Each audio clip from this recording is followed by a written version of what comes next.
we have to create the right vibe, you know, the energy, and everybody at the organization has to feel so privileged to be here. It's no other way.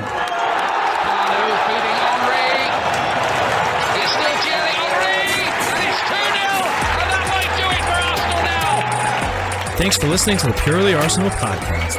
Please follow us on Twitter at PurelyArsenalFP for all the latest Arsenal podcasts. Welcome to another post-match edition of a Purely Arsenal podcast, and it's a familiar story. And I've got Neil Shah here with me to discuss it. How are you, Neil? I'm all right, but our club's in a bit of disarray at the minute, isn't it? So, well, yeah, we've got previews. Yeah, it's not great, mate. It's not great. I've also got Michael in his cheery Christmas spirits. How you doing, Mike? I'm all right, Jack. Just 2 words for you. Bar humbug. Bar humbug. Oh, happy holidays. Oh, dear. Yeah, absolutely. We're going to try, we always try and be, I think we're quite logical, at times positive, optimistic Arsenal fans, but there's not a lot to shout about at the moment. But we're going to talk about it. We lost 2-1 to Wolves at home. I think it's our 3rd home loss on the bounce. When was that last time? Worst start since 1981-1982 season now, is it, I think? Had a little look at, a lot of the stats, sometimes they back up your theory. I think the stats aren't happy reading, and all the stats really since early on in the season have indicated that what we're dealing with here is a mid-table football team. But the question is, should we be dealing with a mid-table football team? Should we be doing better with the players that we've got?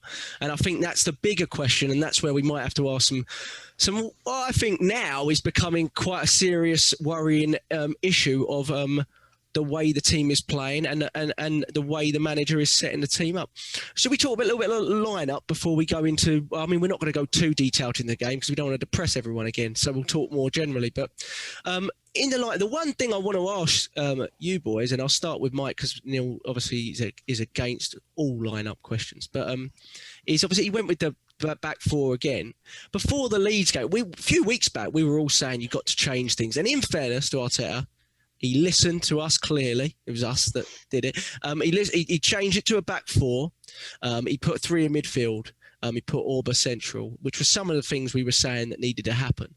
The odd thing about it was the one of few players that really would have helped that formation happen was one of the signings in Thomas Partey, who you just felt was so different to any midfielder we had. The question I have, Mike, is do you find it strange? And now do you think he's in between a rock and a hard place a little bit in the fact that he has changed it and he's almost, in a way, made things worse? I think it's an argument he's made things worse because even the defensive validity has disappeared from the team, hasn't it? And I just thought, it's strange, isn't it? It's strange. Yes, because you asked the question, it's a great question because he stuck with the 3 at the back and that's the way he went. And obviously we won the cup with that formation. And I think we were talking a couple of pods ago when we were talking about changing the formation to 4-2-3-1. And the common denominator, the key person in that would have been Thomas Partey being there for us being able to do that. So the fact that he's changed that formation without Partey being there as well, why did he? Why has he changed it now? What's taken it, him to make this decision after the international break to make this change and stick with it as well? So even if we had changed it to 4-2-3-1 with Partey in there, that's not to say things would have changed overnight. We've seen for the last 3-4 years that these players just can't rely on them. These players turn up when they want to turn up, basically. I think in a funny way, the way the season worked out with the lockdown and the restart, it was like the new manager bounce started again. And then obviously that culminated in the run towards the FA Cup final. And obviously they're 2 big games, which, yes, the players adhere to Arteta's instructions, but those same players are the ones that have let us down. And maybe they believe their own hype, going into this season. A lot of them, are part of the teams that have let Wenger down, let Emery down to a certain extent. They've won the FA Cup, 14th FA Cup record, everything, out of nowhere. And it seems like a lot of them maybe have drunk the Kool-Aid. They've believed their own hype a little bit, and all that goodwill which we had going into the season is all gone now because for whatever reason. I think it's a multitude of reasons, Jack. The reason why things have gone pear-shaped, the recruitment or the lack of recruitment, the lack of getting people in and out the door. And I just think that the way things off the field have been dealt with Raul getting sacked or getting shifted, the other guy, contracts guy going. There's a multitude of factors, I think, and it's just a whole big pot of it, which is just causing all this stuff. The way things are going. Obviously, on the pitch, Arteta's responsible for that. But yeah, the fact that he's changed to that formation with the same personnel when he didn't sort of trust that before is a bit baffling, really. Why he's done that? It's almost like you said. It's a bit of desperation. He's maybe gone for something just to sort of shock to the system a little bit, but it's not worked. We haven't looked good in the last couple of games in the league. I don't really look at the Europa League because of the level that we are up against. But why has he changed it? With the same personnel when the man who's the key factor of that, who could have made that change of success, he's injured. He's probably not going to be available for the foreseeable as well. Yeah, it does seem very forced, and my issue was, even in the off season and the pre-season, Neil, we talked about we believed that this system setup was great from Arteta because we felt it was temporary, and we all felt, to a certain degree, he was going to change it because it was really to adapt to the type of game that we were having to play towards the latter end of last season, because we had such a hard run in and we were playing against teams that we're going to have to play this sort of transitional counter-attacking style. What's incredible as well about this lineup is that the whole season, I think we're 16th on goals, shots created this season so far. The whole season, that's been an issue, a question that's been put to Arteta post-game almost every game. And he's clearly said, we recognise we're not creating enough chances, we're not scoring enough goals. And in this formation, he's decided, and this is not against the player, this is against the manager, that in order to find a solution there, he's going to put Joe Willock, a player that really does not have the experience at this level. And he's literally thrown him into the position that a peak Mesut Ozil was in. And he's decided that currently that's the solution, which again feels extremely forced. Would he have done that if he hadn't had a good game midweek in the Europa League? Is it really something he's been thinking about for a long time, or has he just done that off the cuff? And I agree with giving players chances, but there's a fine line between giving players chances and hanging them out to dry. And I think you can't put a player like that who's still finding his feet into a really key role, right? He's not on the fringes, and say to him, everything's going to flow through you, Joseph. Like, it just doesn't make any sense. So, Neil, I know you don't like formation discussion, but I thought we'd put him far, not using the youngsters correctly, but something that might touch on relying heavily on senior players here. In the setup, other than the Joe Willock comment, and those are the players that are letting us down the most, Neil. They are. Just want to make sure you can hear me because I'm struggling to hear you at times. So is it all right? We're good. Am I good? Mike had a little bit of static on his wire, but I think everything was good on my end. Yeah. Cool. Go ahead. I will for a change talk a bit about the formation. I think we spoke a lot about needing someone like Partey because of that missing link between the defence, the midfield, and the forward lineup in progressing any kind of how can you say meaningful attack going forward, and we were missing that massively. And then to try and play a system of, I guess, 3 or 5. I guess having Partey there to protect them would kind of make sense, but the Dani Ceballos and the Granit Xhaka, because of their lack of athleticism, I guess, and the fact that they're a little bit slow, and they don't have that power that Partey does, it probably doesn't work in what he tried to do yesterday. So you're quite right, Jack, in the sense that Willock was almost a forced decision to be that man there. But I think a lot of the times from what I saw, he wasn't in the right position anyway. He was kind of always on the sides, if anything. He should have been in the middle to be collecting crosses. And apparently we did put in a hell of a lot of crosses, but we didn't have anyone there to meet them, or we just didn't have the quality to convert them. I remember Saka had a great chance and he fluffed it. I think Aubameyang, they were going over his head a little bit too much. So that kind of would impact a player like Willock, because he has done well in the Europa, as far as I'm concerned. I was speaking to your brother, kind of did his usual tweeting to me, being his usual pessimism, and saying he can play better than our B team. Maybe so. And he was saying, you put them in the seniors and they're rubbish. Just usual. He used the word shit as always. They're all shit. Every single player, as far as he's concerned, is shit. But what I was trying to say is, you take one or two out of that B team or the Europa League team, and it doesn't seem to work with them because then they're back with this majority of the seniors. What I was seeing in the Europa League games was they seemed to be gelling together better because it was more of a mixture. And I saw, and I just felt that in those games we were pressing forward, we were more creative.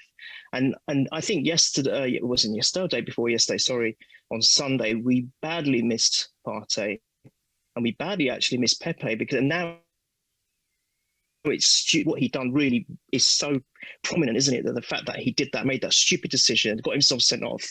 He's now out for 3 games. I'm wondering whether he would have played against Wolves. Don't know. He may not have started, but he may have featured at some point.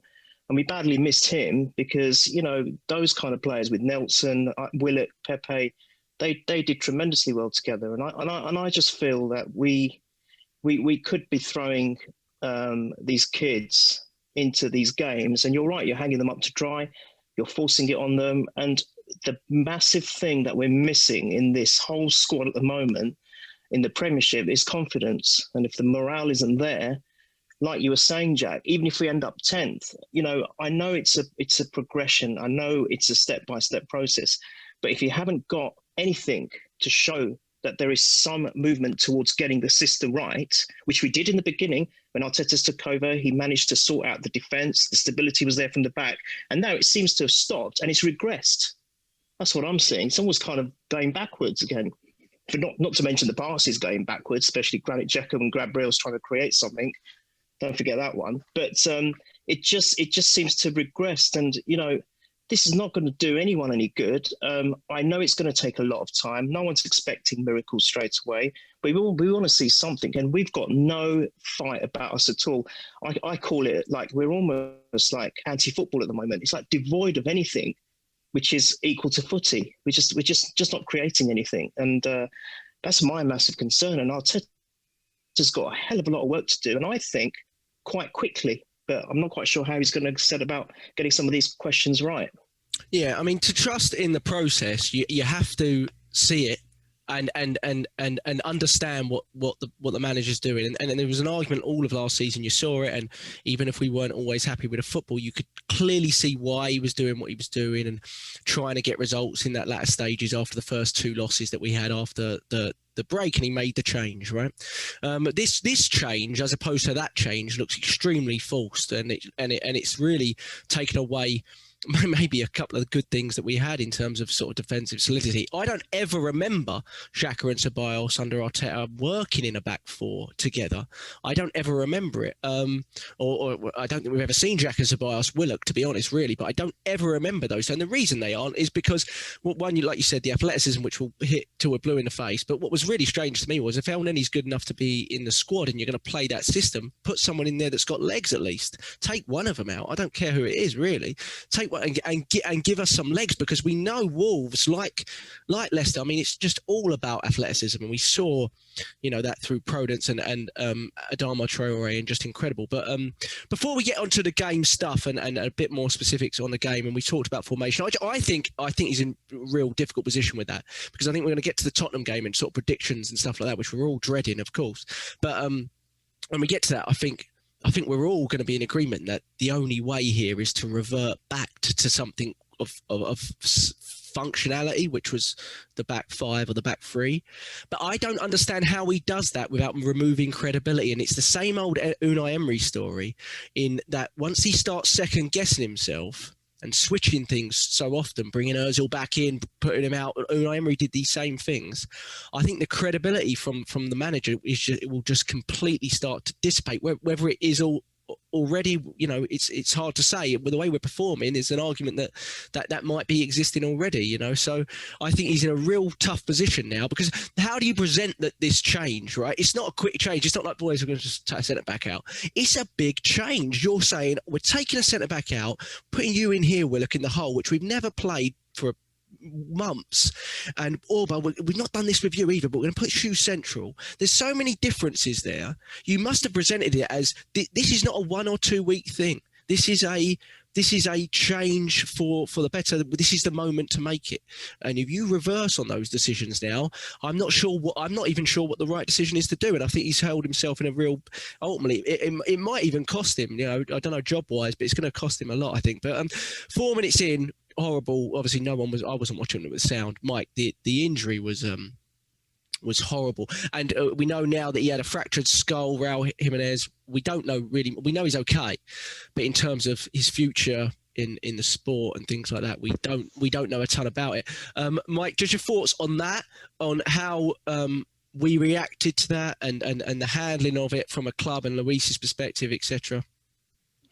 I thought it was handled badly, to be honest, from the way the club, the stuff that's coming out now. Arteta saying he was told that Luis passed the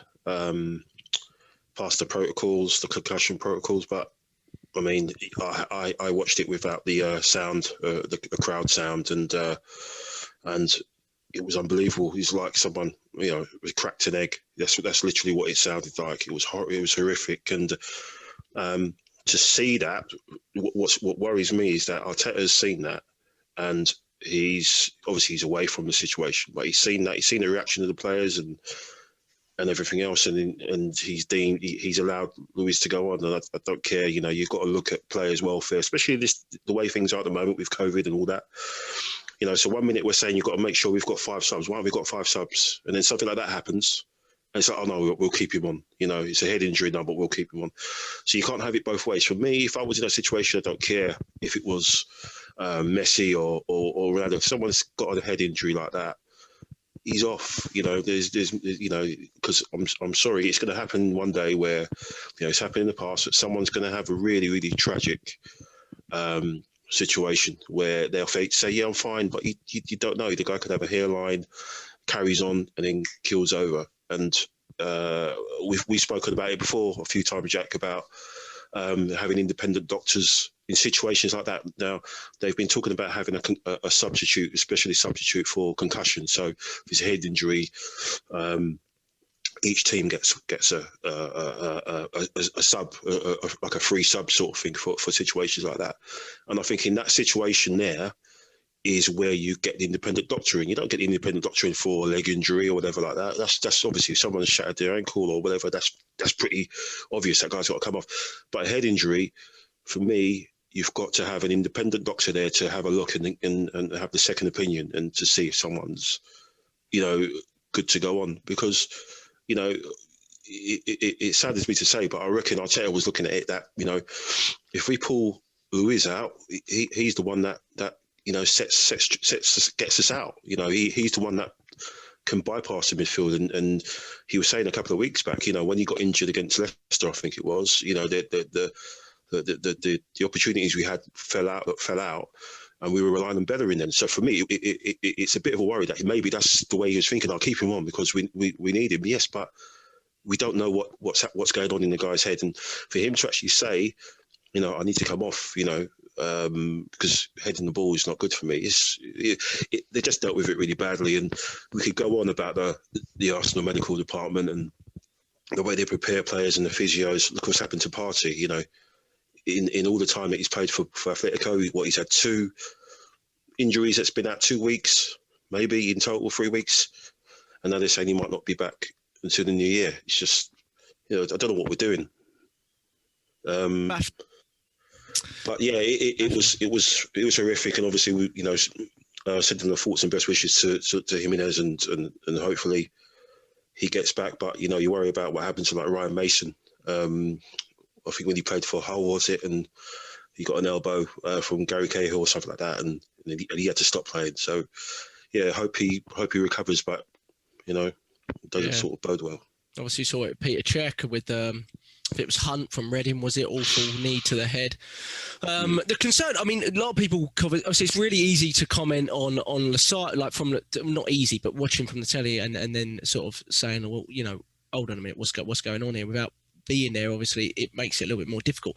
But what we do know, there's a few things that we definitely know in terms of because we spoke about this after Bellerin's incident when he got knocked out on this podcast, and he was knocked out and he played in the next game, which was 6 days later. And protocol wise, from a loss of consciousness, that really doesn't really make any sense in terms of brain healing and things like that. So that's where I started to question things, because we've seen it with Koscielny playing on with one in the past, Mustafi as well, then was out for a next few games. I think we saw one with Mertesacker where he played on and then he got pulled out for a concussion later on.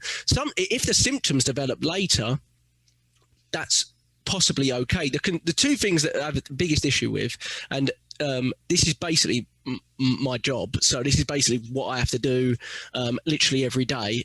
Obviously, I only do it at a much lower level, so like a high school level. But what amazes me is the lack of what is done at the professional level, as opposed to what's done on a freelance or a free ability with no real funding at a high school level. And what's really easy to see from a medical personnel is just, what are we doing any objective testing? And the concern with 90% of concussions that you see is most of them fall into the grey area of they feel symptoms, but you won't recognize it. So what are you relying on? You're relying on them telling you the truth. Now, I can tell you from dealing with a 15 to 17-year-old kid that isn't an elite athlete, the likelihood of them telling you the truth is still not, it's very, very 50-50. And they are not elite level athletes. So once you get higher up the spectrum, it's less likely, because there's more on the line. There's more pressure. They've played through so much in the past already. These are top level athletes, play through anything. You ask an athlete after a head incident, are they okay? They're going to say, yeah, I'm all right. But that's not an evaluation. So you have to do objective testing. And the reason we know it doesn't exist is because it's really obvious when objective testing is being done on the sidelines. And the two things they don't do is, one, take them away.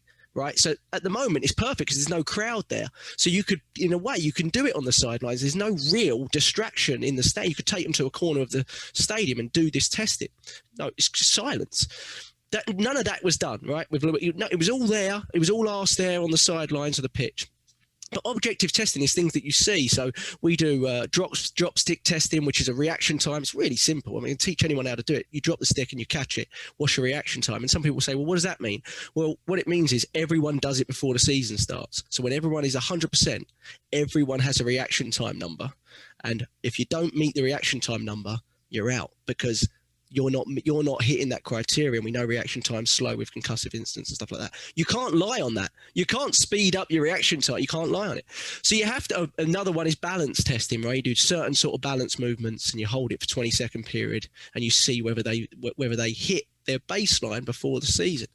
The reason we know this doesn't happen is because you can see everything. They're not you can't hide that. That objective testing is very, very clear to be able to see, and they don't do it. And you're right with the concussion stuff. The only way it works is if you have an independent doctor.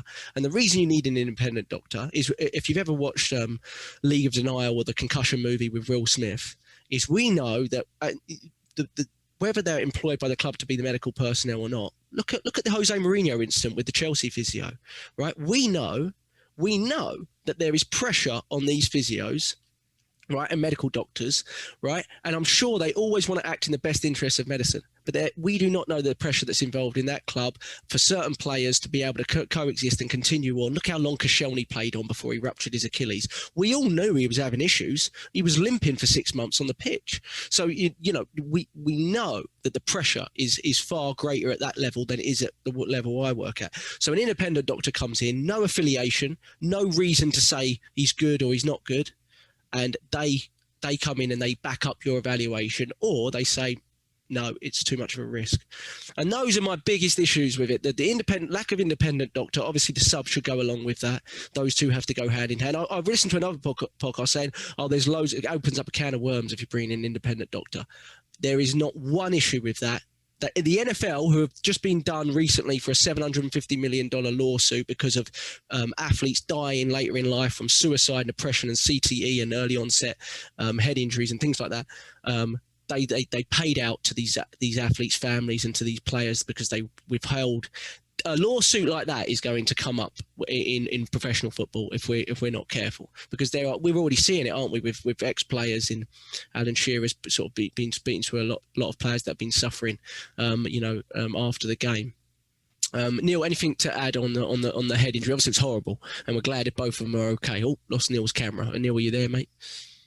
He's not. We'll come back to Neil. I'm here. Sorry, go. Sorry, I went to unmute and I hit the camera one. Sorry about that.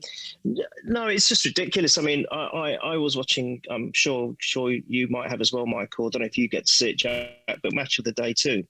And I don't agree with Shearer that often, but what he said about this was spot on. He just said it's got to change now, not next week, not next month, not next year. They've got to change it now. And if you see a head collision like that, you bring the players off. There's just no question. Exactly what you were saying there, Jack, that you can speak to them. They might tell you they're all right, but it's still a very subjective view. And it's a very subjective decision because it's coming from the player themselves. He just said, you just cart them off. And he's saying that they were talking about trialing this, this concussive substitution system where a player, say for example in Luiz's case, will come off, and they might take him away down the tunnel and look at him, and in the meantime you have someone like Holding come on, and then if David Luiz if they say from an independent perspective that he's okay to carry on, then he can come back on and they can just switch. So basically you haven't actually used your substitute, you've just had someone in on the meantime to make up the numbers, because it's not anyone's fault. It's not the team's fault. It's not the opposition's team's fault. It is just a situation. At the end of the day, Wolves, as it transpired, lost a player very early on, one of their key players. Not that it made any difference to us, but Did it make any difference? They still bashed the crap out of us. Yeah, exactly. But what I'm saying is, he was really angry, and I don't, as I said, don't often agree with him, but I just sat there listening to thinking, you're absolutely right, because it could cost a life. And then what you said, lawsuits and all sorts, and that's going to really bring the game into disrepute. We can't. It's got to stop. It's got to start now. Why do you need to trial this? Yeah. You just bring people off. And you're absolutely right. And the only reason I say, like Mike said, is the independent doctor has to. I want to get back to the football, but the independent doctor has to happen with the sub, is because, like anything, you can abuse it, right? You can abuse it. You can go down, you've hurt your head, mate, and bring him off. The independent doctor has to be there to not only evaluate the ones that are more serious, but also possibly the ones that are trying to blag it, all right? And you don't want either one. That's why even the NFL, which I don't like for a lot of reasons in terms of the medical handling, they're very transparent on it as well. There is no transparency. We don't know. And if you don't know what they're doing, you question it more, right? So why not be transparent? Tell us about your evaluation procedure. What do you do? What do you ask? Get a medical physio on and let them talk to the telly and tell us. But what we know from Ryan Mason and the likes of these players is they've pushed, since they've been out, for more concussive assessment on the sideline. So we already know there's problems and errors where we see it in the World Cup with players getting knocked out and carrying on playing for Uruguay, and their medical team were exposed for it and all this sort of stuff. There's so much of it, and that's such and then you can't, like with Luis, the emotional factor for him as well. I mean, he was in tears, wasn't he? I mean, you have to no player wants to come off. The amount of times in order for me, and it happens probably 12 times a season, to take a kid out of the game, do you know what I do?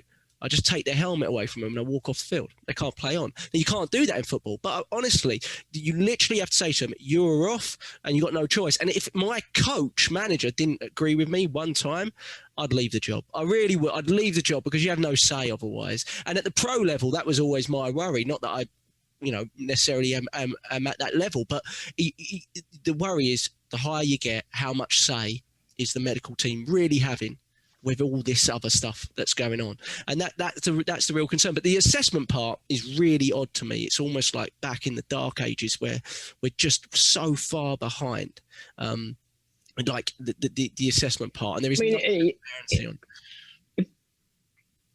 If you take the UK, cricket and rugby have got it. They've got stricter and sterner protocols. Why doesn't it extend to football? Yeah. And it's not difficult, is it? No, it's very strange. It's very strange. I didn't like it. And we know now as well, if you take a player out for a head injury, they can't play the next game within 6 days, I believe. So when Arteta says, it was the cut, you immediately think, hopefully not, but you think, well, he's going to say that because he doesn't want to lose him for the next game. Do you know what I mean? And I can tell you, cuts don't stop people playing. If it's a large incision and the bleeding is profuse and pouring out, I know his blood was coming through a little bit, that's not stopping a player from playing. We all saw Butcher back in the day, right? You know, with the Arsenal away kit, like we said, going down that's not what stops you. It's internal what we're thinking about. So I think, something has to change there, and it was really concerning. What was more, obviously not more concerning because the injury to Jimenez was the biggest concern, but what was really concerning is they seem to react better to such a catastrophic incident to their own player than what we did. And even Mikel Arteta's comments, I felt, although very kind towards Jimenez and there's bigger things than football, I also felt, was taken away from the absolute, again, diabolical performance that we were putting in. Their first goal, Mike, I'm just rewatching it because I've not really rewatched the game, Mike. So I'm going back to their first goal. We didn't handle Traore at all. Handled him great last season at the end of last season. Brought Niles on late on to really sort of nullify him even more. Had one good chance from what I remember last season, but other than that, wasn't involved. But we couldn't get Tierney. No, Xhaka, we couldn't get near him this game, and he was heavily involved for both goals, wasn't he, mate? Yeah. It's a worry that someone like Tierney, he seems to have regressed a little bit. It's like he's been brought down a little bit, the level with what's around him, and didn't get really any support, to be fair. A couple of occasions where, I think Xhaka came across to try and help him out and just bottled out a couple of tackles. There was one where Traore span away from him and Xhaka just, he didn't even make an effort. There were times when Xhaka would go through someone, take the free kick, reset again, but yeah, it's just a worry. It's the same show. It was a shame. We keep saying it. We've seen this movie before, it's mad. 3 home games and exactly the same performances. I can't remember the last time I got off my seat watching an Arsenal game. I don't know if you guys can.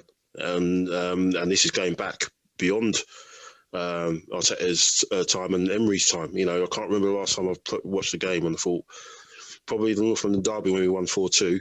But that was it. That's going back. That's when they had the spirit and they played for the fans and everything. And it's just a worry that both the goals are just both on our back foot. I know going on the first one, but they've just after they hit the bar, where all our players are on the heels. Just watching it. Just so dead, leaden-footed, and a lot of them weren't playing on Thursday. So there's nothing to do with fitness or whatever. But it's worrying because you look at the next set of the run of games coming up, and I don't know where we're going to get, where it's going to come from. I don't know where the change is going to come. It's probably going to come out of nowhere. It might come next weekend, but it's bad. I mean, we're getting back to the situation where we're conceding bad goals, which we always do. The second one was a good, tidy little finish, but again, it was of our own making. We were just on our heels again. But yeah, Jack, I don't know what to say, what to be fair, because it's just... It's the same thing, isn't it? I mean, it's the same thing where in the first, what was it, 25th minute, 26th minute, or something like that, we started okay. But again, it's so hard for us to muster up a chance. It's so hard for us to create a clear-cut chance. And when we do, we often miss the ball in the final third. Saka had his one from the cross. I think Aubameyang had a header that was poor. Let's touch on a little bit on Aubameyang, Neil, because I felt he got a bit better service in this game. He had a few chances, albeit still feel he's massively isolated. I'm more concerned, which I don't think any of us saw, or maybe you did, but I certainly didn't see it. I'm more concerned with his body language more than anything. I don't know if you remember the incident where he went round the goalkeeper. I don't know if it was called offside or not, if it was fair enough, but he kind of went round the goalkeeper and he was so lackadaisical with it. Just looks disinterested. I'm now quite. I mean, we've not seen him in a rut for 3 years, and he signed a contract. the big contract, and we all know what Arsenal are like with giving those out. But I'm a little bit concerned now with Aubameyang and what we're seeing here. Are you? I am. I don't know if you saw the very start of the game where they're panning on the players when they're lining up, and his face looked a picture to me. He looked like, as you said, completely disinterested. Not the Aubameyang we've been used to. I've actually not seen the Aubameyang that we wanted so desperately to sign after he signed. We haven't seen the same player as far as I'm concerned. We talk about regression. For me, he's one of the ones that have. But I've been pointed out that I'm being very unfair, and it's not. You don't lose quality overnight.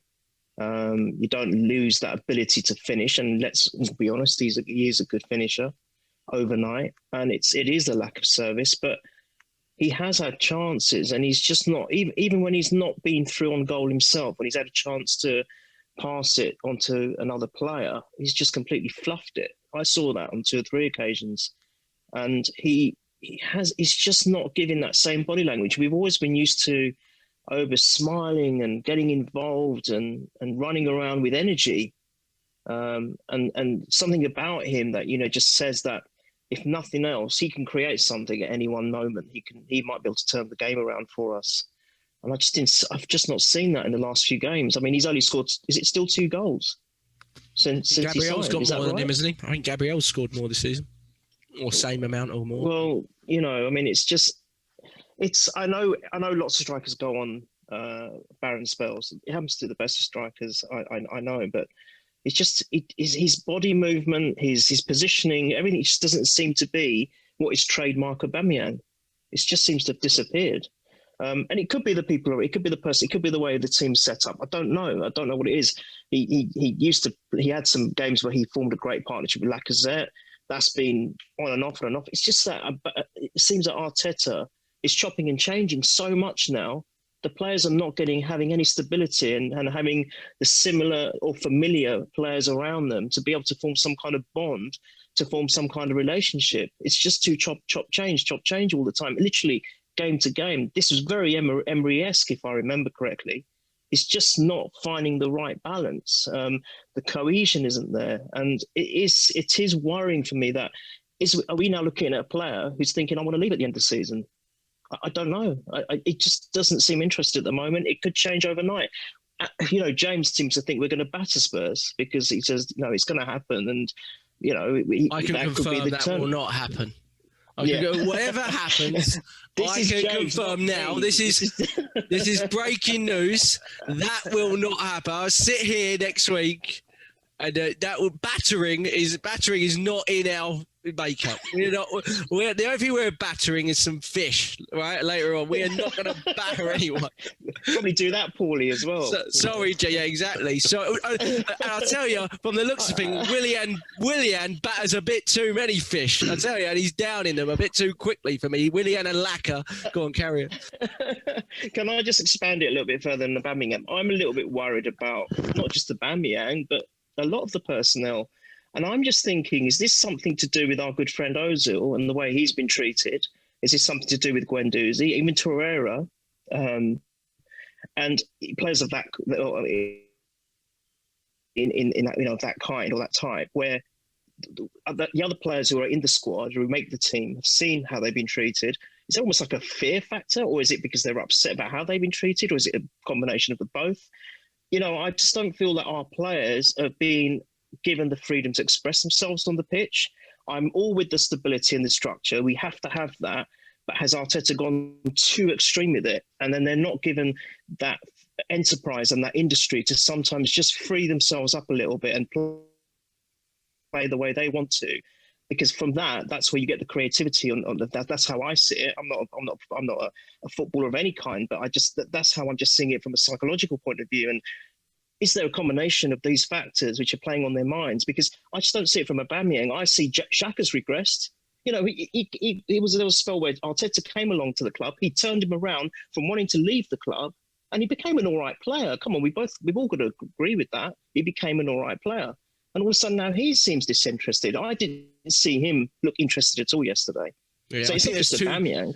two things with Aubameyang is he had 5 shots yesterday as well, Aubameyang. So in the argument that, he doesn't get any chances yesterday, I think it's a little bit far. Now, not all of those were great chances, but a couple of them I think he should have done a lot better with. But with Xhaka, I think one, he knows he's not first choice anymore. He knows he's not first choice, and I think that plays into it. But also in a back four, with a sort of free midfield setup, he just is, and the second goal was the epitome of this. He just exposed. He plays cowardly. When the ball's there to be met, he just retracts 10, 15 yards.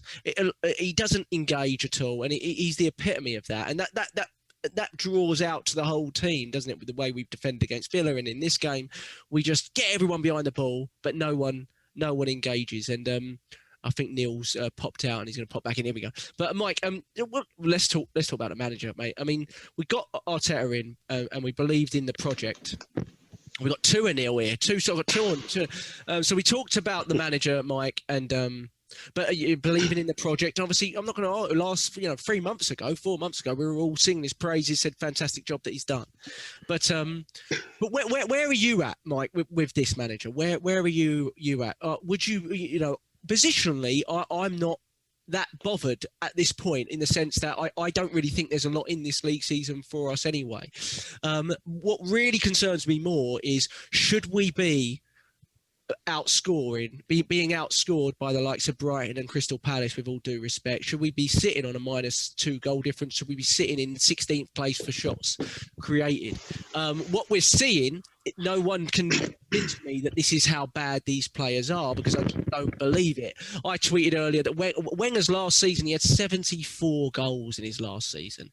And I think there's a big argument to say Arteta has better players on paper at his disposal than Arsene Wenger did. So, and we're on course for 38 goals this season. So I know it's early days, but like you said, there's no metric there to show us that it's not that we've been unlucky. I know Arteta says it. I mean, I can't listen to his comments anymore because it's frustrating me. But where do you stand with this manager and the process, if you like?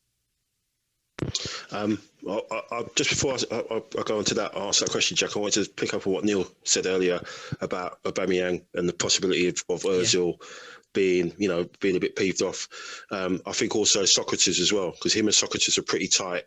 They used to play together, obviously, at Dortmund, and he's seen him maybe phased out, not playing as well. I think when things are going well, they don't care about things like that. If he's scoring, he doesn't care about that. But when things aren't going well, those things start to eat away and start to ebb away at you, and you're thinking, well, why isn't he playing? What's going on there?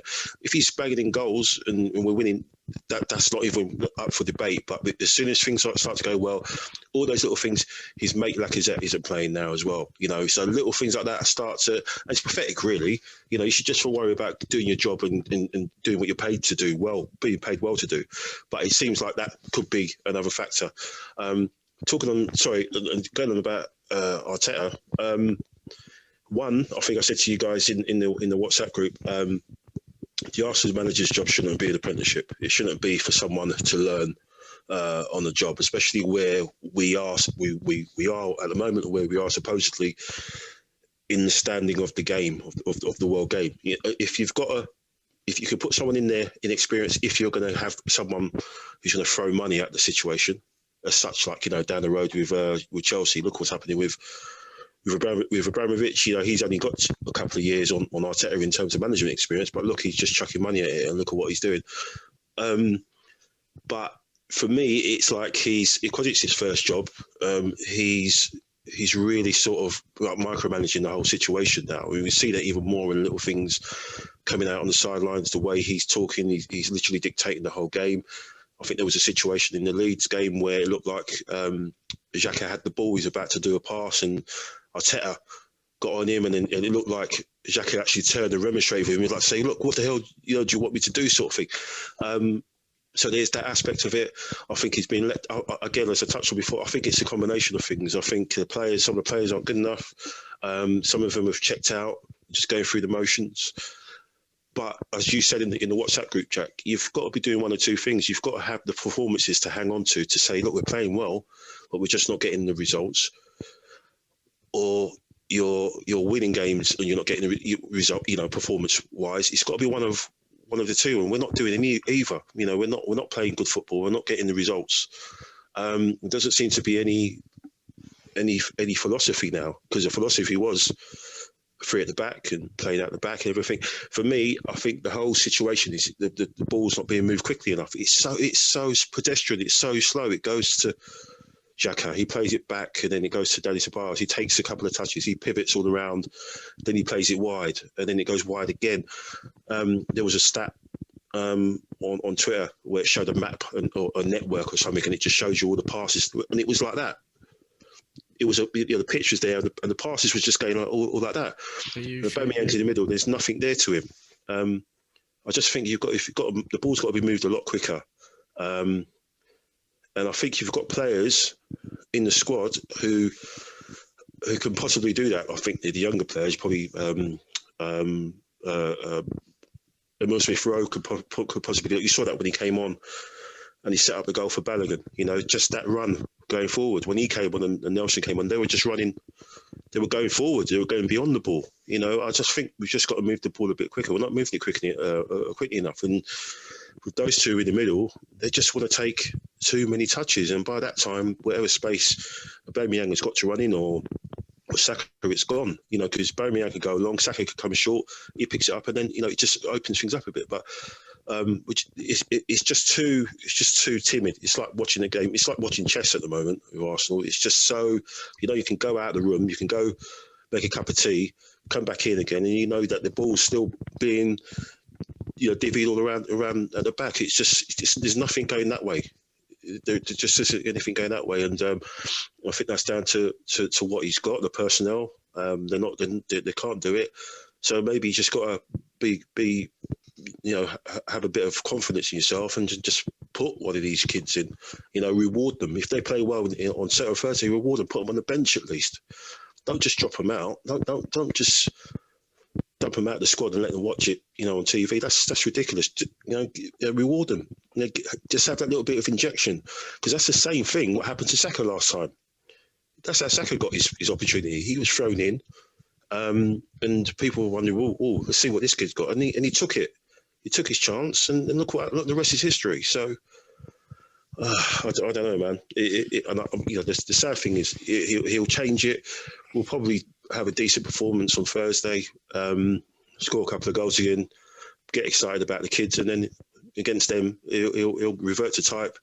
He'll probably play Lacazette up front with Willian, and it will just be the same, by the numbers football, and then we'll get done. I think. Yeah. But personally, I'd like to run over. Yeah. Sorry. Your wire's rubbing a little bit, but everything you said was... Sorry, mate. No, it's all right.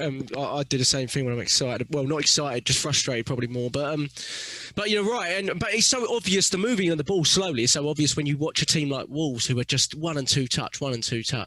And, our first touch, I don't think I've ever seen an Arsenal team with this amount of players with such a poor first touch, to be able to get it out your feet and make that pass quickly. It's just incredible to me, like especially in the centre of the pitch, to have those players and that are so poor on the ball. I don't think we're a very good football inside, and that's what really worries me now. I think that's why I'm nervous. You don't have confidence in the footballing and technical ability of the players that you have. And we spoke. I don't want to speak about too much about Özil till January, when clearly he'll come back into the team and be captain. But with Özil, if you're like, I was so I was kind of pleased that he removed him, because I just felt it showed such confidence from the manager. But that was at a point when I really believed in maybe, what the manager's intentions was, and what he had a belief about the way this team might actually fill that void. Now I'm seeing, that he has no answer for that.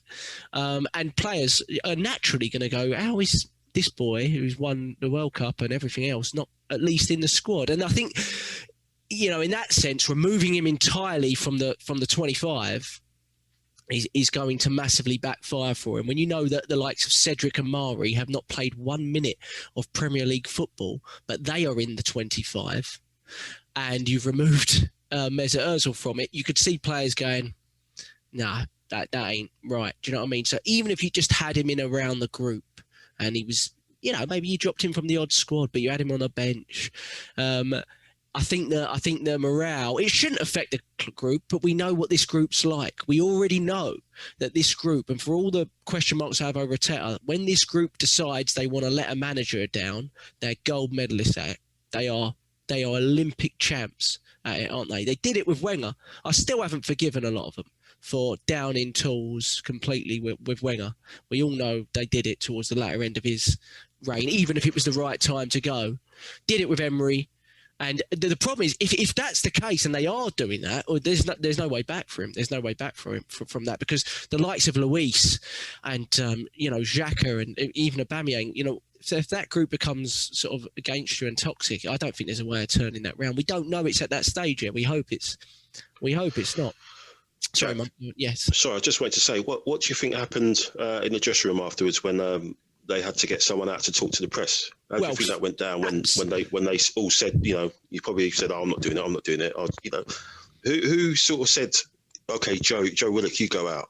That's to terrible. Actually have that conversation. You've got 4 or 5 senior players there, and then they say, "Oh, send the kid out." That's terrible. So that's exactly what you're talking about in terms of the mentality and the players. Just how they are. When the chips are down, that's it. They don't want nothing over it. But you know what's going to happen on Thursday? You're going to have all the photos on the page, on the website, training and everything, all smiling and laughing with some situation, and they're all going to be there laughing and stuff and everything like that. And then all the tweets will come out, game day, big game and all that rubbish. But the fact that after that performance, they send out Joe Willock to talk to the press after that, like, come on, man, that's alarm bells, man. That's massive alarm bells ringing there. Where's your captain? Unforgivable. Where's your 350,000 a week captain? Where's he hiding? Do you know what I mean? Where is he? I mean, stand up. You're happy to take, the conversation when you've gone and won us the cup. So you got to be taking it here, and fans want answers, and fans want to hear. They don't want to hear from Joe Willock. It's not fair on the lad. It's not fair on him. He's being hung out. Like I said, that's another example. Just hanging out. Played 90 minutes as well. 90, and it wasn't the environment to play him in 90 minutes. We weren't creating. We weren't succeeding. We were struggling. We were all over the place. And I know we put a little bit of pressure on second half, but really they sat off massively, Wolves, and said, "Come on to us, show us what you've got," a bit like Leicester did, to be honest, and they knew full well we didn't have anything. So I think, I agree. I think that's the disgrace from the group, the collective, to say, we're sending out this young lad that's just popped into the team for a couple of weeks. He's not responsible for what's happened since the start of the season. He shouldn't have to answer these sort of tough questions. And the media I'm seeing, you see with Klopp and even with Mikel Arteta, they're hitting you with harder and harder questions, which I like. But it's not for Joe Willock to be able to have to handle at this point. He's not a leader in this team yet or anything like that. I think that was disgraceful, to be honest. And it says a lot for the mentality of the collective, doesn't it, really? That's the worrying part, really. It just says a lot. But we've seen it all before, and obviously got a goal back with Gabriel, good to equalise. Gabriel, obviously, I think he's been a one sort of shining light throughout the whole season. Well, maybe not the one and only, but just certainly been probably right up there, and it's definitely a very, very good sign in him. And I thought he was still relatively good all game, just irrespective of the goal. I thought he was still pretty good all game yesterday. Neil, would you think? I mean, well, obviously, where do we go from here, really, mate? I mean, we're 2-1. We're 14th, 15th in the league. It's really hard. I know it's early days, but it's really hard to see. Our next 5 games are what? Tottenham, Southampton, Everton. I think it's City, Burnley. Like, that's not the right order, but that's kind of what we're looking at. Maybe Chelsea's in there too in the next 5 or 6 games. No easy games, because we're utter useless, but really hard to see on paper games that we can win with the way that we're playing. How does he go into a derby game, Neil? On the back of just terrible run, performance-wise, result-wise, we're really struggling. But what we can't, and I'm not going to say the name, but we can't deny is they are all having an opposite effect over down the road. And this game is important for more than just our own difficulties. And it's concerning, Neil, and I'm worried about it. Not the only one.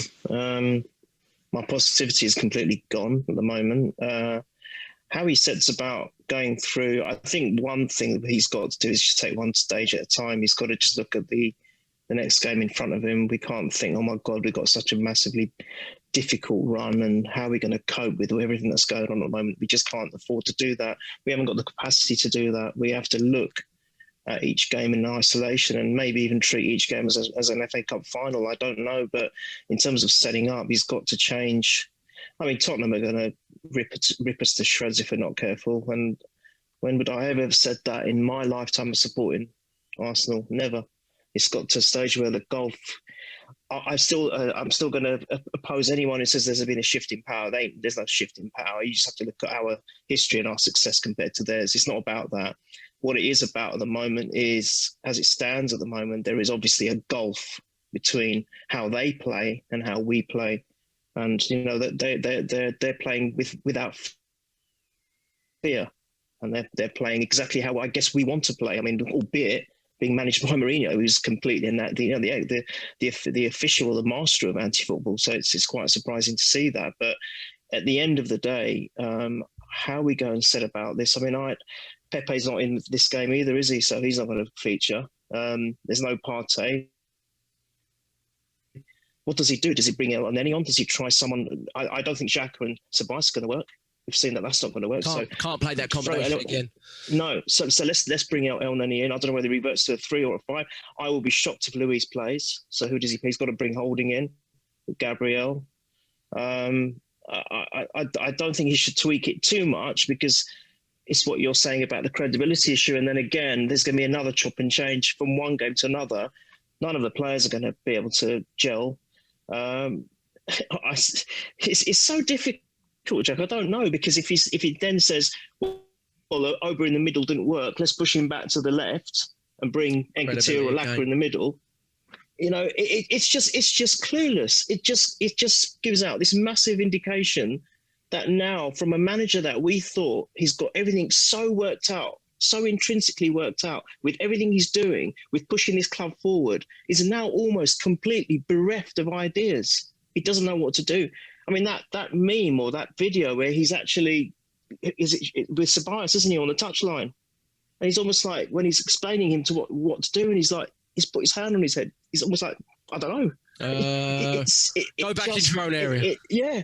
Oh my God. It's really giving out a very negative message, not only to us as fans, but the opposition are loving this. They're lapping it up. They're probably thinking, you know, we're going to be playing a team that is absolutely clueless of how they're going to set up, how they're going to play, how they're not going to play. It was more apt, I would say, because we're just not creating anything. I don't know the answer. I don't know. Maybe Marcus got a better idea, but I just think the main thing is confidence. He's somehow, in the space of now and Sunday, he's got to basically gather everyone together, G them up somehow, try and emphasise the importance of a North London derby. Just take it as a one-off North London derby and the importance of that, treat it as an FA Cup final, and somehow get into their psyche and say, this is such an important game for you as an individual, you as a collective, and for the club and the fans. And we've got to show everyone out there that we are not scared and that we will give everything we've got. Even if we lose, I want to see a damn good performance. I want to see at least try. But I expect us to raise our game somewhat. I mean, I expect even this despicable group can raise the game somewhat. Every now and then you stop and then speed up. It's a bit weird on your end, Neil, but it's still, I'm able to hear you, but every now and then there's a stop. But I think we're getting through most of it. But let's do a few. Difficult loss again. It's going to be really difficult. Amazing that Niles again wasn't in the squad, though. I in my head, I strongly believe he could even start next week if he does decide to revert to the sort of the cup winning kind of setup. But again, if he does that, he's got a hell of a convincing to do to the group to say, oh, by the way, boys, time to go back to what we were doing previously. Okay, I just don't know how he presents that to the group and buys them all into it again. They should be able to do it, but this is not a group. This is a group that lets you down time and again. So it's not just him. Another thing, going back on it, me and Mike, we were talking about the manager thing, and the problem is the club have basically promoted Mikel Arteta very, very early, whether it was that or give him a new contract, and they decided, but they promoted him into this coach to a manager position, giving him a lot more responsibility, which we all agreed with at the time. But then in terms of things getting this bad this quickly, in terms of the way we're playing, I think it makes it more difficult. We're not dealing with an Unai Emery sort of manager where he was clearly quite distant from the board level. We're dealing with a guy that's, only recently we've seen interviews with Edu and Arteta and how closely they are working together, and whether that structure really is above Arteta to make a decision. Anyway, my strong belief is unless it gets absolutely terrible, things will probably be evaluated at the end of the season. And I'm not, to be honest, even sure much would change at that point, depending on what happened. I'm not sure. I think we've bought a lot into Project Arteta, to be honest. I think the club has, and I can't see. I mean, you remember with Emery how long it dragged out with him, and he was on his final year of his contract. He was on his final year of his contract, Unai Emery.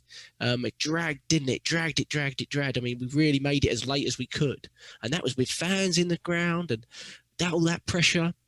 It just doesn't feel like the club will kind of sit and be thinking about anything like that at this point. And maybe they shouldn't be. Maybe we need to believe it. We need to go through a process like this. The concern is, if it is a process, then, and it's a long-term project, why are we making short-term decisions? Why are we making short-term decisions on 32-year-olds like Willian, who are undroppable seemingly no matter how they play?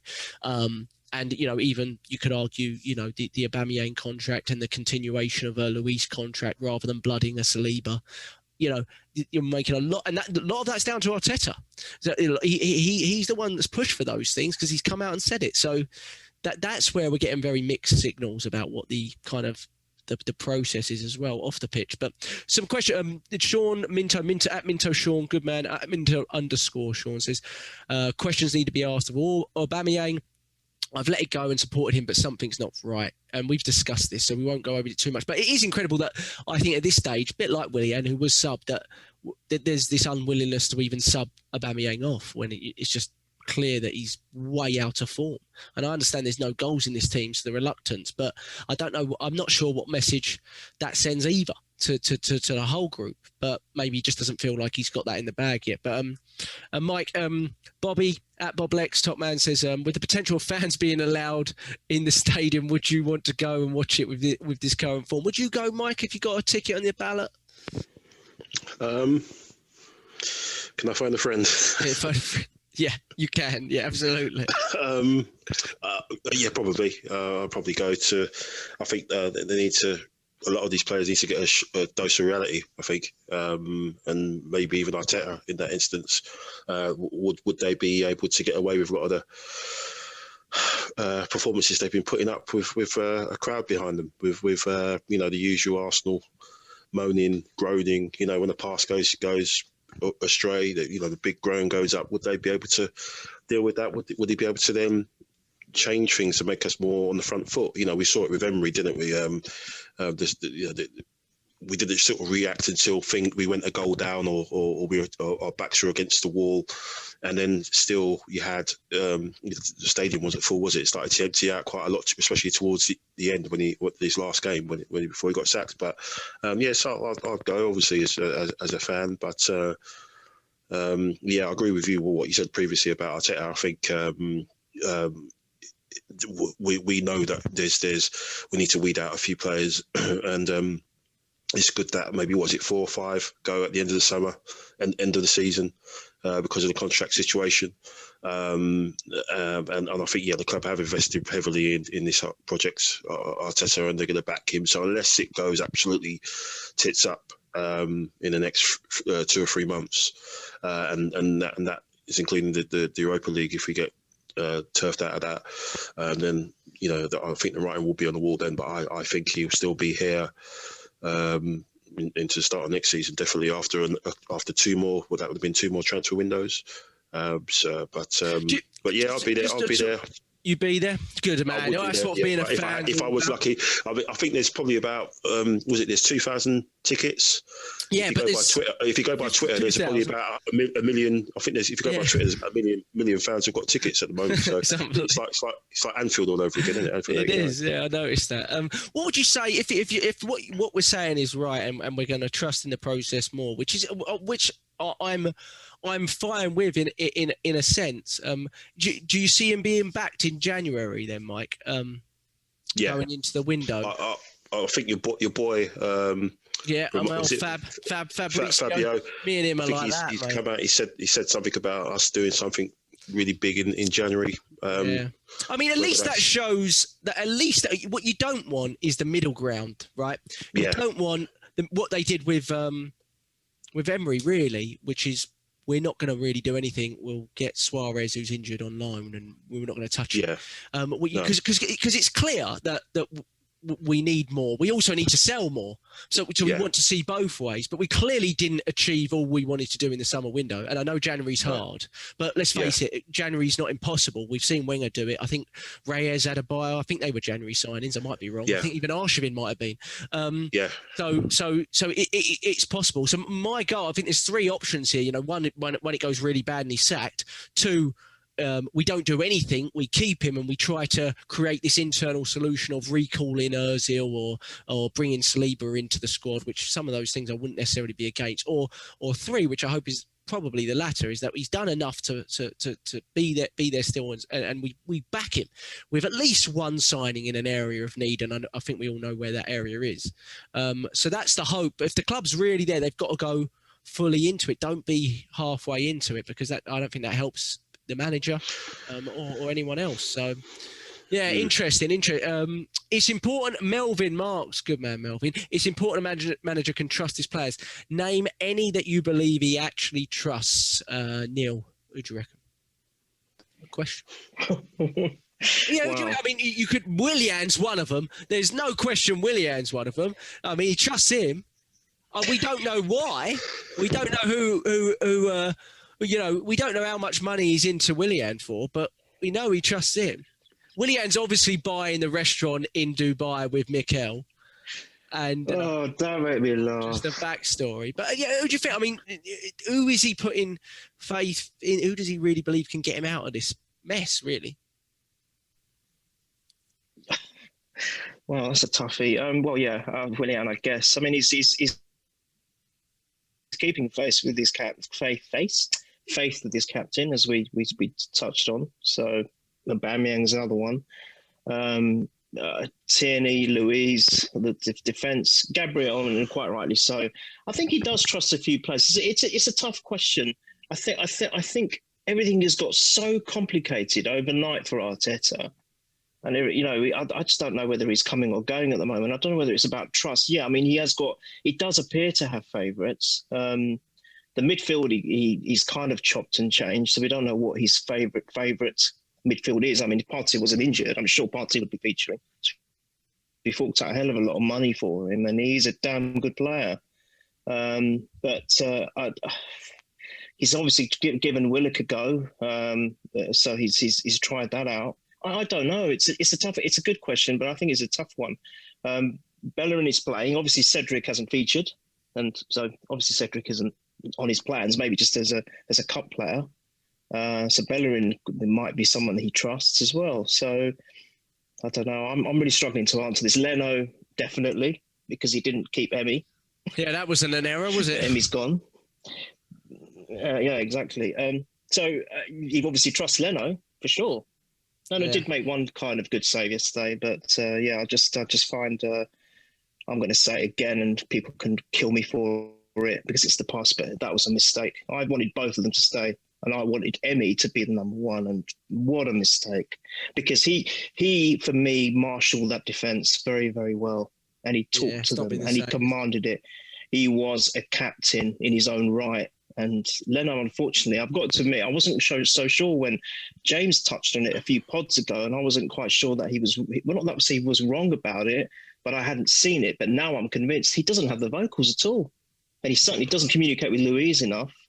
So there's a problem there. But he definitely trusts Leno for sure, because he kept him and he kept faith in him, and he's almost all but said that he's my number one. I just want to touch on one other thing, though. I'm struggling with Melvin's question. Sorry for Melvin. Thank you for asking.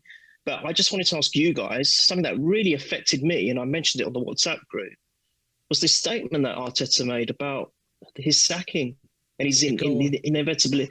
Forgot to mention that. Go on. I can't. I'm really sorry to say this, but in any job, if I was in my job and I went on Twitter and I made a comment like that, I think my colleagues and my bosses would not be very pleased. I just find it so negative. It's beyond. It's almost like a get-out clause. Oh well, you know, I could be sacked tomorrow, so I could be sacked next month, could be sacked next year, or I might leave. It's just sending out the complete. You know, he came into this club to do a job, and he was so for it. He was. You could see the animation. You could literally see his aura. Everything about him was, I'm here, I'm Arsenal through and through, and I'm going to change everything. It's going to take time and it's going to be progressive, but we are going to get there. And now all of a sudden he's making like out of nowhere, a statement, and completely at the wrong time as well. At a time when we need solidarity from everyone, and that starts from the top, that starts from the manager himself. And he's coming out with something like that. What does that say to all the other players? What does that say to the youngsters who are trying to break through? It's like, oh God, you know, the manager said that he could be gone tomorrow. And he's almost like, life moves on. I was bewildered. I was fuming when I saw that. I was fuming. I thought it was I thought it was fake. I didn't even know it was true. But obviously he has come out with it. And I'm flabbergasted. I don't know what to say. Yeah, I don't see how that's productive. I don't see how that helps anything. Yeah. And I also, you never want to hear that. You want to know that the manager, like Arsene Wenger, you always knew with Arsene Wenger, no matter how bad or good it was, he cared as much as you did. He cared about as much as you did, right? And that when he lost that job, it wasn't about I'll move on to the next one or I'll take the money that's left on my contract or whatever. It still hurts him when you watch him. It still hurts him. And with Arteta, a lot of the reasons I think we back him more than Emery is because we feel that attachment to him, and we feel that that affiliation with him because he's an Arsenal player, and he came through the club and he seems very thankful for coming through the club, and his communication was absolutely fantastic from the start. So I agree. I just don't see why the need to say something like that. I know he's getting asked the question. Are you worried about your job? But there's just a better way of handling that. Just like there was a better way of handling his comments on Pepe last week. And I think it's all just indicating the pressure is building onto a manager that is still, like Mike said, learning on the job, which is not something we should be doing at Arsenal Football Club. I did get one question. It's a tough one for you, Mike. At @slick_726. Do you think there's more chance, and you know what my answer is for this, there's more chance of us getting into a relegation dogfight than challenging for a Europa League place? Do you agree? If no, what have you seen that makes you so optimistic? Help me, he says. Arteta out as well, he says. Thanks for that, mate. Okay, go on.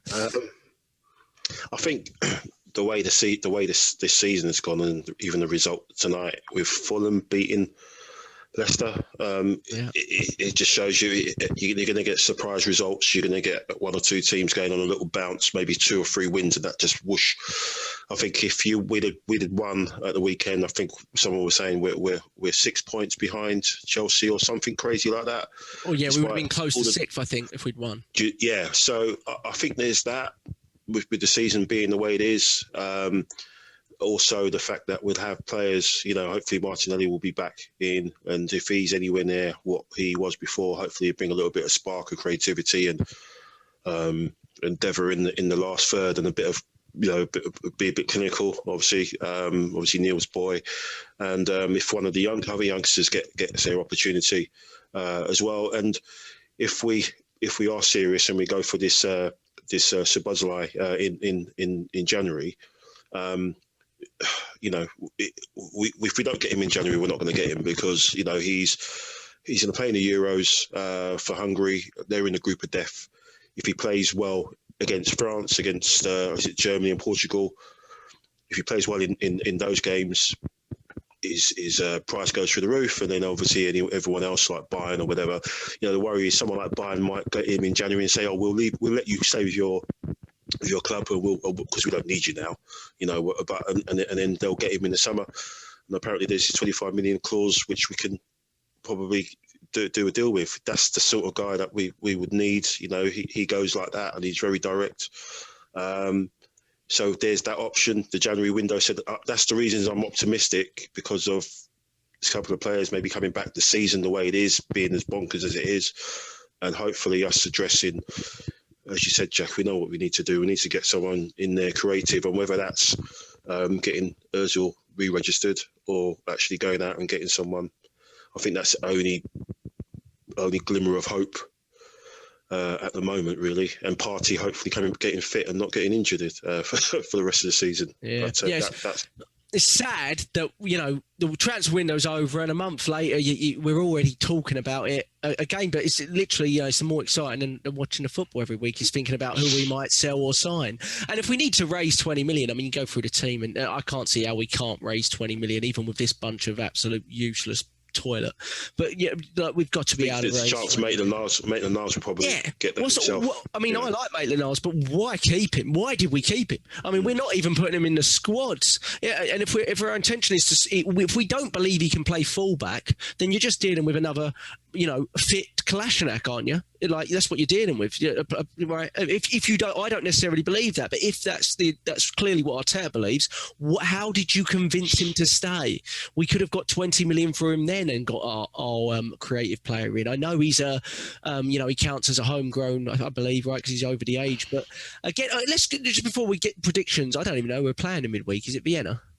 Was it Vienna? I don't know. Is it Vienna? It's at home, yeah. And Balogun. Just a quick thing on Balogun and what you think might happen. Obviously, didn't play much in midweek, but he's got his goal, lovely little turn, and finish wasn't great. But my argument is you can't sign Balogun and keep the other youngsters that are in his position. That's my argument. That's why I kind of go on the Eddie Nketiah, maybe it's time bandwagon, which is a bit harsh on the player that's only played 30 times for Arsenal. But at the same time, he's come out and said he really wants Balogun to stay, and he believes Balogun will stay. So the intention's there, obviously, to try and sign him. Now, whether we do or not is another thing. What's your thoughts on how we should handle a player like that who effectively can be talking to anyone in a month's time? We have to keep him. For me, we have to keep him. I saw him come on and do some more than what I've seen a lot of our strikers have done collectively in the last few games in like 2 minutes. There's something very, very special about him. I think he's got the physical strength. He's got what you want in a forward. I think he's looking to always score. He's got that prowess for goal scoring. And if we can muster the likes of him and Martinelli, the future looks bright. Sorry, James, but it's because of the congestion. I would say we need to get rid of Lacazette. We need to get rid of Nketiah. Lacazette maybe in the summer, Nketiah maybe even sooner. Who knows? And then by getting rid of Nketiah, maybe I don't think it will happen, but I'm just saying, just hypothetically, that might free us the funds to get the player that you were kind of talking about a few moments ago. But for me, Balogun, he to me gives me the impression that he's going to be someone who's going to make the same impact that Gnabry did when we got rid of him. There's something so special about him. I honestly, and him, and Emil Smith-Rowe, I think he should be getting more of a chance in the team. They've proven themselves already. Well, with the minutes of coming on, they turned that, created a goal. We've effectively almost won the group. Sorry, we've effectively almost won the group. I think there's a bit of time delay. So they should. What I'm saying is I'm supporting. They should start in midweek. They should, because there's no reason not to start. Go as youthful as you like in midweek, right? Even if we lose the game, what do we lose really? Nothing. So I think, and my argument there, and the reason I go, because I know we're not going to. Well, we might sell Lacazette, but if you sell Lacazette, you need a direct replacement, and I don't think it's fair to put that on a youngster. So you need to spend. My argument, my argument there, Mike, just to go to you, is like, I agree with Neil. I think maybe we should try to find a way of signing him. And I think sometimes we are reluctant to sell youngsters that maybe is okay to say, I don't necessarily think they'll make the level. Now, maybe you think differently. I've never watched Eddie Nketiah and thought that's the future Arsenal striker. But Mike, what do you feel? I don't know. I think I'll be a bit reluctant to let someone go who, at such a young age, he's actually found the net. You know, it's not like let's say a Sonogo situation who had opportunities and he just never looked like he was going to score a goal. Never looked like a player. You know, he was a postman for flip's sake. You know, so you know with Nketiah, you know, you can't really, you know, in this day and age, a young English striker who knows where the goal is. He's obviously got the record for England. I just think in that situation, he's the team set up for him as such. He's got a lot more talented and more direct players around him. I think again it boils down to what he's being asked to do. You know, the last couple of games he's been asked to play out on the left or right or whatever, when you know that he's central. I think I personally would like to keep him to the end of the season at least. And Lacazette, I think, you know, he's on borrowed time. I think because of his age and possibly because of the, you know, he won a last move for a big contract somewhere. But I also think Martinelli, you know, with him, he's fine because one, he can play centrally, and two, he can play out on the left. So I think there's a possibility that he could play Martinelli up front because he's got the attributes that, you know, I think that you would need. He's hard working. He's ridiculously good in the air for his size. We know that. And he's tough as old boots. You know, he's a bit like Neil. You know, look at Neil with his shoulders and everything. He's henched. He's like Neil. He's been knocking defenders out of the way like no one's business when he comes back. So if he's doing that, and you've got him up top, he's got the pace to get down, slide down the channels as well. He can hold the ball up. He can do all the things that I think Arteta's really looking for in terms of that link man. You know, in what Lacazette's doing. I don't think Lacazette's got the legs to do it.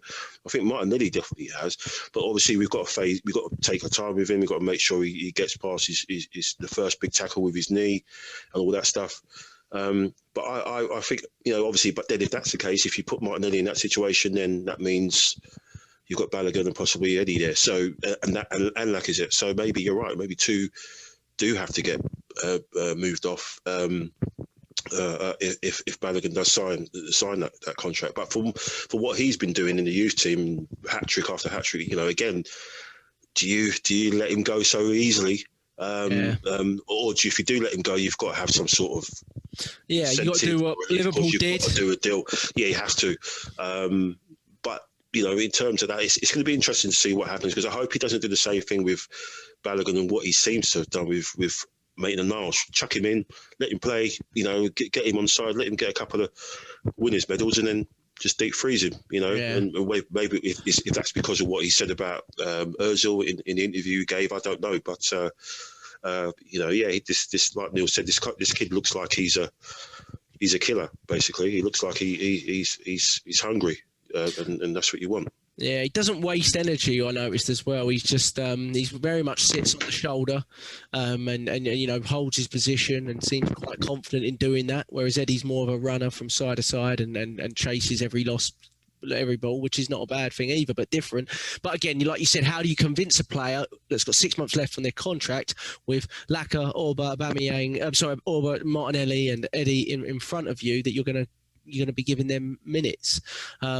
So I think the next 2 Europa League games are crucial maybe to that. I mean, maybe it's not enough anyway. I don't know.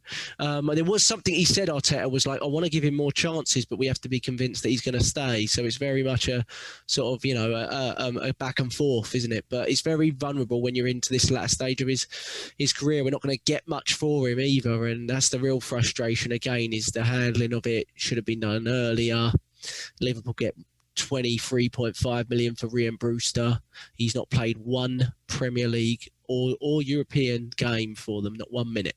The only game he featured in was the Community Shield for him, and he 23.5 million for him. And I don't think he's featured much for Sheffield United. Maybe he has. Maybe he's come off the bench a few times, but I don't think he's featured much.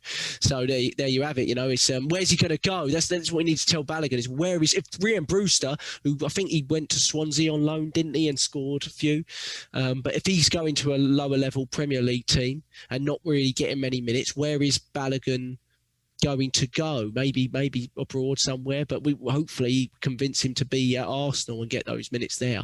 But we've got to. I see someone leaving if we do that. Predictions, Neil, for midweek, and then just in case we don't do a midweek post one, which we may not, for the North London derby on Sunday, I presume.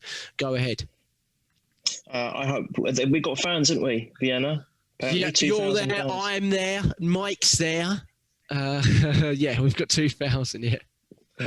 Peasants like me with the silver memberships, we don't get chosen. You know, it's only the premium ticket holders. You know, my brother cancelled my red membership, so I got no chance ever again, which is looking like a blessing at the moment. But go on, yeah, Karen. I think I really hope, because obviously now we're through, we've qualified. I hope it gives the whole youth a chance. So I really want to see. I want to see 11 different players, all fresh youngsters, up for it, because we've got nothing to lose. Certainly Balogun and Emil Smith-Rowe have to play. I thought Nelson and Willock were outstanding in the last Europa game, really played well. So I want to see a complete change, but I'll go for it. I think they'll be up for it. There's no pressure on them. I'll go for a 2-1 victory, because I'm going to see some wholesale changes, I think, in that game. So there'll be a little bit of inexperience. I'll go for a 2-1 in that. Sunday, well, when the pod started, I was going to go for a very optimistic 1-1, but I'll go for a shocking 2-1 win to us, and I will go with Aubameyang scoring. Wow. All right, mate. All right.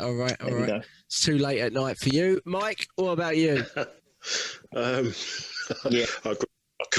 I agree with Neil with the lineup. Hopefully he has a sprinkling of youngsters with some of the experience, obviously, in midfield. I think it'd be good if I'd like to see Aziz play. I probably wouldn't start him, but why not? We're through and qualified, so maybe someone like Aziz alongside Xhaka, who maybe is a bit more security, because I think we need to have a Nenny ready to go in a derby. We need to match him up with their running power in the middle there, because if we don't, then we're in big trouble. So I'd say 1-0. I'll say it'll be squeaky 1-0 against Vienna. I'll go for Smith-Rowe to score, because I think he likes to make those runs and get in the box. So I'll say Smith-Rowe. And the derby, I'd say 1-1. I'll take a 1-1 at the moment. I'll go with who score? I'll go with Gabriel again from a set piece, or corner. Getting in the end of it again. Yeah. Gabriel, yeah, that's the one area that might be a little bit dodgy, set pieces. I've noticed. No, actually, let me change that.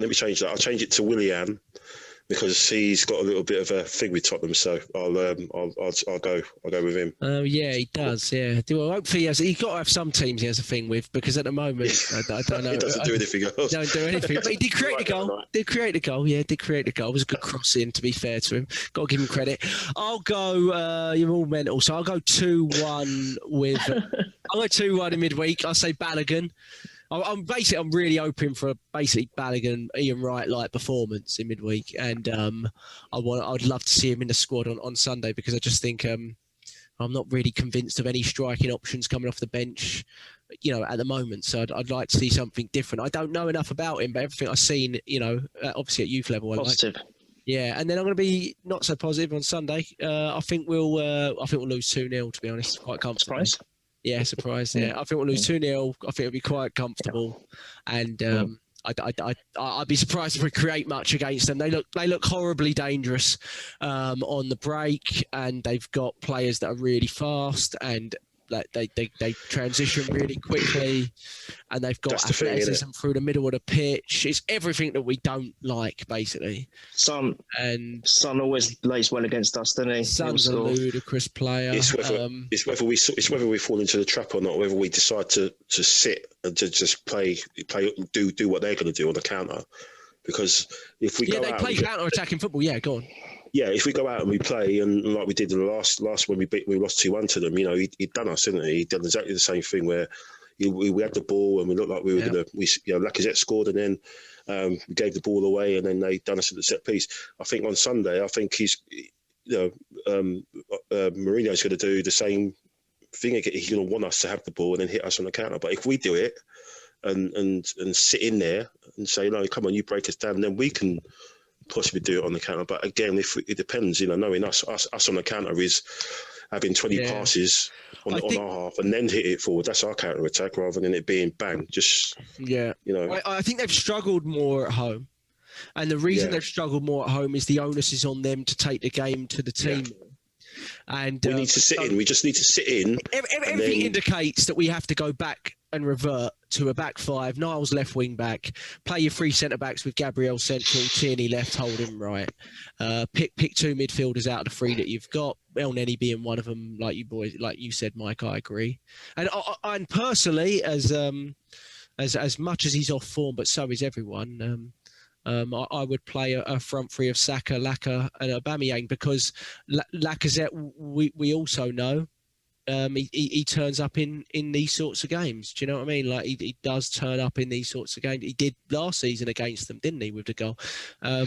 So that is what I would. That's what I would go with. And all of those players, I wouldn't have anywhere near the team. Maybe Niles, because he's not played much, but anywhere near the team in midweek, to be honest, because I don't really see what it does for him to play in that sort of game, in that environment at that point.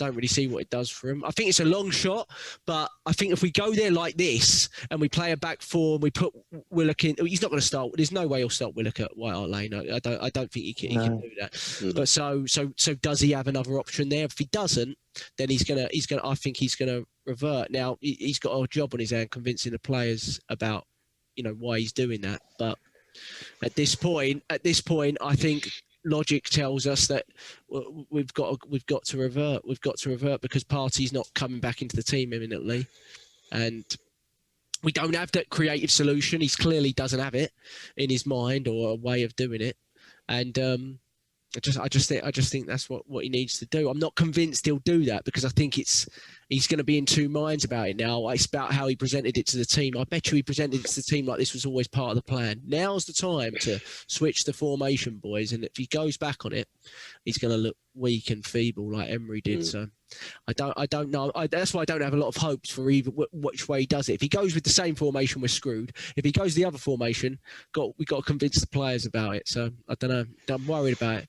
But we'll be sitting here hopeful and praying, because I'll tell you what, I would have taken the 3 home losses if I knew we were going to win this one on Sunday. I'd take it. I'd take the 3 home losses if I knew, for 2 reasons. One, I never really thought anything was in this Premier League season ever since we got bashed by Villa. And 2, I'm very worried. I'm very worried for the reasons that we can't mention. I'm very worried about what's going on down the road. So, what a lovely way to end it. Well, thanks, boys. We'll be back after the North London derby. Hopefully, something more positive to talk about than what we had this week. It won't take a lot, Arsenal. We're not asking for the world. Do you know what I mean? Just give us a little bit of hope. But thank you. Find us on YouTube. We'll get us to the 100 subscribers, please, on YouTube. Click the link, just subscribe, and then listen to wherever you want. And then we're on Purely Arsenal FP and all your podcast apps, Spotify, iTunes, Anchor, and the rubbish ones as well. Neil Shah, Michael Harris, thanks very much. Up the Arsenal, keep the faith. Pleasure. Someone else is going to. Come on. How many Reds? Balogun.